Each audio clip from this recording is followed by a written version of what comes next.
Halo. Malam hari ini kita akan membahas sebuah ayat yang saya pikir ayat ini setiap orang Kristen harus tahu, bahkan orang non-Kristen harus tahu karena ini ayat jaminan yang luar biasa, ya, jaminan keselamatan. Jadi Ibu Ayu bisa tampilkan ayat dalam versi terjemahan baru, saya akan baca dalam terjemahan yang lain yang isinya adalah mirip, ya. Di Yohanes yang pasal yang ke-10 ayat 28-29. Aku memberi mereka hidup sejati dan kekal. Dan untuk selamanya mereka tak akan binasa. Tak seorang pun dapat merampas mereka dari tanganku.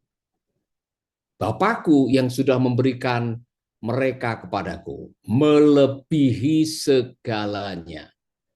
Dan tidak seorang pun dapat merampas mereka dari tangan Bapa. Ini ayat luar biasa sekali. Nah, di dalam ayat 28, dan aku memberikan hidup yang kekal kepada mereka, dan mereka, perhatikan kalimat, pasti tidak akan binasa sampai selama-lamanya, dan seorang pun tidak akan merebut mereka dari tanganku. Bapakku yang memberikan kepada mereka kepadaku lebih besar daripada siapapun, dan seorang pun tidak dapat merebut mereka dari tangan Bapa. Perhatikan, Bapa dan aku dan Bapa adalah satu. Nah, Bapak Ibu, ayat ini adalah sebuah ayat jaminan. Jaminan tentang keselamatan. Bahwa kalau kita sudah diselamatkan oleh darah Yesus, kalau kita sudah percaya kepada Yesus, ini yang dikatakan oleh Tuhan Yesus sendiri, ya. Tuhan Yesus sendiri yang mengatakan. Nah, begini, sebelum lebih jauh membahas ayat ini, saya mau uh, menyampaikan sebuah kisah, dan kisah ini akan menolong kita betapa luar biasanya kasih Tuhan, sehingga ia mau menyerahkan nyawanya di kayu salib untuk menyelamatkan kita, supaya kita tidak main-main dengan keselamatan, ya. Jadi satu kali ketika saya memimpin sekolah Alkitab di Ambon, ada 132 siswa dan staf, saya bilang sama staf saya, kalau terjadi apa-apa, terbawa satu dua pasang baju, taruh di rangsel, kalau terjadi apa-apa kita lari. Benar, jam 1 pagi itu, nah, dalam keadaan panik kami lari. Cuman istri saya tidak bisa lari karena dia panik, ketakutan. Dia menggendong Airin, anak saya yang kedua umur 4 tahun waktu itu. Saya menggendong Deborah umur 10 tahun. Nah, karena istri saya panik, saudara, dia tidak bisa berlari. Saya bilang sama salah satu siswa, tolong ambil Airin, gendong Airin, kemudian lari. Nah, akhirnya semua berlari, dan setelah 1 jam kami sampai di tengah hutan. Saya mengabsen mereka. Saya panggil satu demi satu. Saya kehilangan dua. Satu siswa, namanya Yoel, dan Airin anak saya. Nah, saudara-saudara, waktu saya menyadari anak saya hilang, saya betul-betul kalut. Saya kalut, saya stres, saya cemas, khawatir, kayak saya tidak ingin anak saya mati. Jadi setelah 4 jam saya cari Airin, kamu di mana? Airin, ini papa Airin, kamu di mana? 4 jam. Sampai matahari mau terbit itu saya masih mencari Airin. Akhirnya saya menangis. Saya duduk di rumput menangis karena hujan turun. Kemudian dalam keadaan saya menangis, saya diingatkan oleh Roh Tuhan. Paulus, waktu kamu tidak tahu bagaimana harus berdoa, Roh akan menolong kamu berdoa. Akhirnya saya berdiri, saya tutup mata, saya berdoa, dan saya tidak menyadari kalau di depan saya ada jurang. Jadi saya jatuh duduk kemudian kayak perosotan begitu ke bawah di sungai. Saya sampai di sungai itulah Airin saya temukan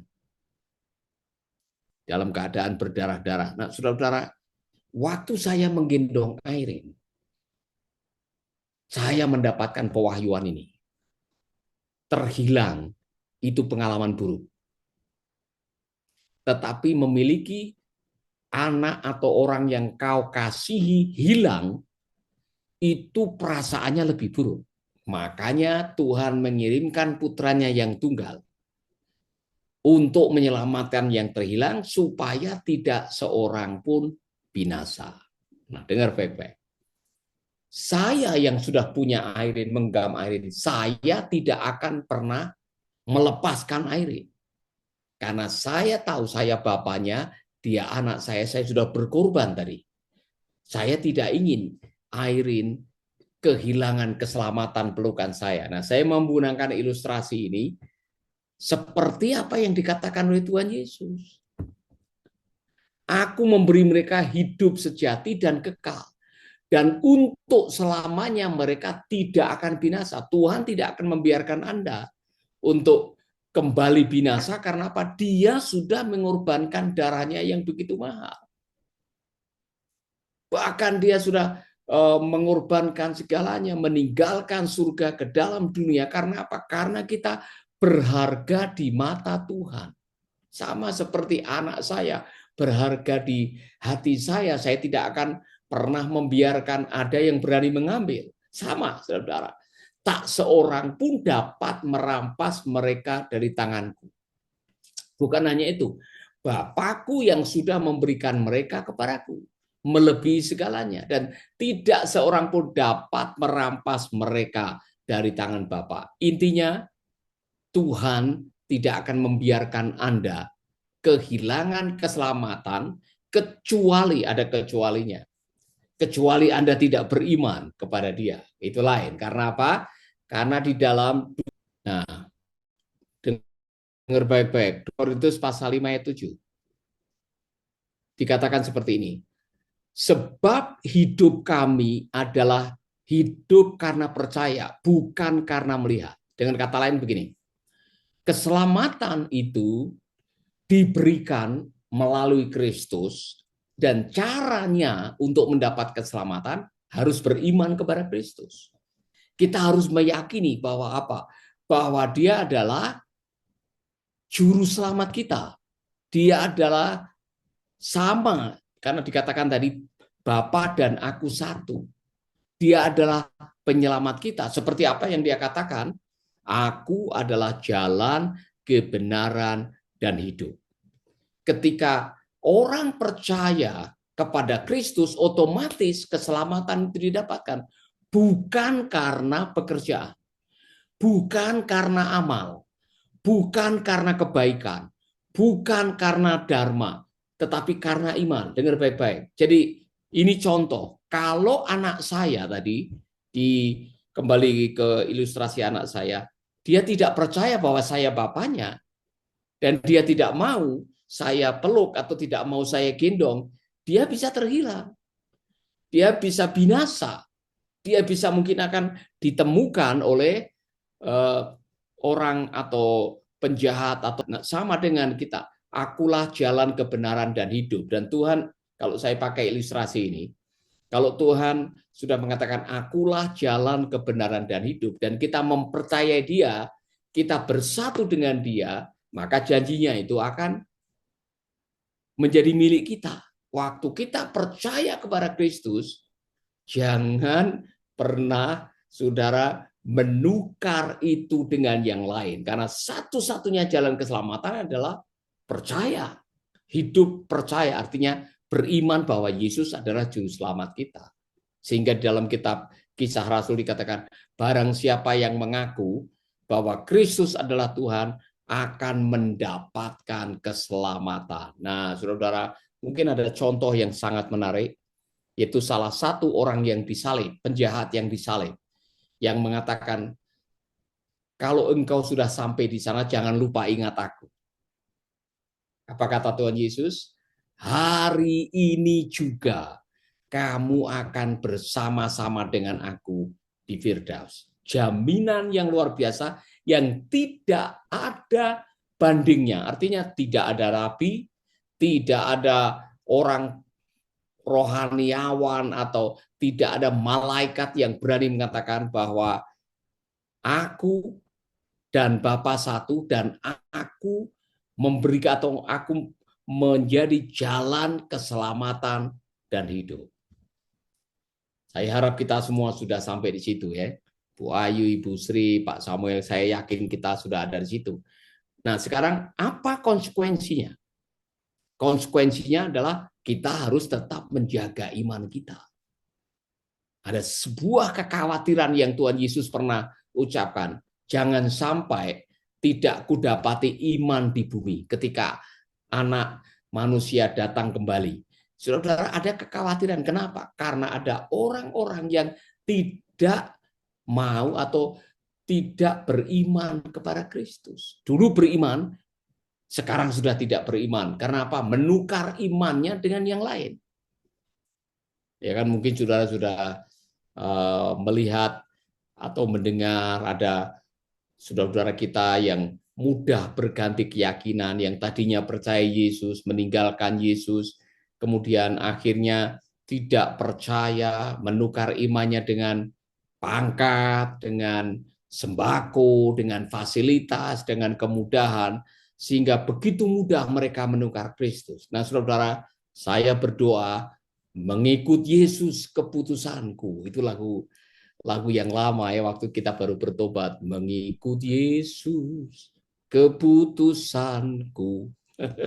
Saya harap itu masih dinyanyikan. Nah, kenapa orang begitu pindah keyakinan? Karena tidak yakin atau kurang yakin. Sekali lagi, Korintus mengatakan kita harus hidup dengan iman. Kita harus hidup dengan keyakinan, dengan percaya, walaupun kita belum lihat. Walaupun kita tidak melihat wajah Yesus, tapi kita meyakini kebenaran tadi yang mengatakan, aku adalah jalan kebenaran dan hidup. Dan ada garansi. Bukan hanya itu tadi, bahwa Tuhan akan menjaga, Bapa akan menjaga, dan tidak ada yang bisa mengambilnya. Tapi ada garansi yang lain. Garansi apa? Aku pergi ke rumah Bapa untuk menyediakan tempat bagimu. Supaya di mana aku ada, di sana juga kita akan berada. Begitu luar biasa, saudara, ayat ini mengajarkan kepada kita bahwa hanya ada satu keselamatan, dan keselamatan itu hanya ada di dalam Yesus. Yesus adalah jalan keselamatan, dan hanya melalui Yesus kita akan mendapatkannya. Nah, itulah sebabnya konsekuensinya bagi kita semua nomor satu, jangan tukar imanmu dengan yang lain. Apapun juga yang terjadi dalam kehidupan kita, mari kita bertahan. Mari kita tidak goyah dalam tantangan apapun juga. Karena apa? Tuhan akan memberikan kekuatan. Dan saya yakin apa yang dikatakan oleh Yohanes, apa yang dikatakan oleh Korintus adalah satu yang sama. Ketika Yesus mengatakan, akulah jalan, kebenaran, dan hidup, dan kita meyakininya, maka keselamatan milik kita. Nah, konsekuensinya yang kedua, kalau kita sudah tahu bahwa Yesus adalah juru selamat dan ada jaminan keselamatan di dalam Dia, maka Bapak Ibu jangan disimpan sendiri. Kalau saudara tahu ada bom di rumah tetanggamu, kemudian saudara membiarkan dan diam sehingga mereka binasa oleh karena bom, ada tanggung jawab moral, rasa tertuduh. Demikian juga kalau kita tahu Yesus adalah juru selamat, maka sudah selayaknya kita harus bersaksi, kita harus pergi memberitahukan mereka, bersaksi bahwa Yesus adalah juru selamat. Dulu waktu saya bertobat, ada lagu ini, Yesus itulah satu-satunya penolongku yang sungguh. Dia kembali. Nah, dia berjanji akan kembali angkat kita semua. Keyakinan ini harus kita miliki. Dan kemanapun kita pergi, jangan pernah lupa kita punya tanggung jawab. Amanat agung. Go and make disciple. Ceritakanlah kepada orang-orang yang belum tahu tentang Yesus. Soal mereka terima atau tidak urusannya lain. Bagian kita adalah beritakanlah kabar baik. Bahwa sekarang ada jalan keselamatan, yaitu di dalam Yesus. Dan caranya gampang. Tidak harus membayar dengan kebaikan, tidak harus membayar dengan puasa 40 hari 40 malam. Saudara cukup percaya, karena barang siapa percaya kepadanya tidak binasa, melainkan beroleh hidup yang kekal. Pertanyaannya, selama menjadi orang percaya, pernah bersaksi atau tidak? Kalau tidak, apa masalahnya? Kita diskusikan 10 menit. Bu Ayu, saya mau berdoa, kemudian saya mau diskusikan. Mari kita diskusi. Kenapa berita keselamatan tidak disampaikan kepada orang yang terhilang? Takut, ya kan? Kebanyakan takut. Wah, nanti kalau ditolak bagaimana? Wah, nanti kalau ini saya mendapatkan aniaya bagaimana? Saudara, mari kita diskusikan. Saya berdoa lebih dahulu. Bapa, kami berdoa agar kebenaran yang baru kami dengar menjadi sebuah keistimewaan sekaligus sebuah beban tanggung jawab. Setiap orang percaya harus memberitakan kabar baik. Di dalam nama Yesus kami berdoa. Amin. Amin.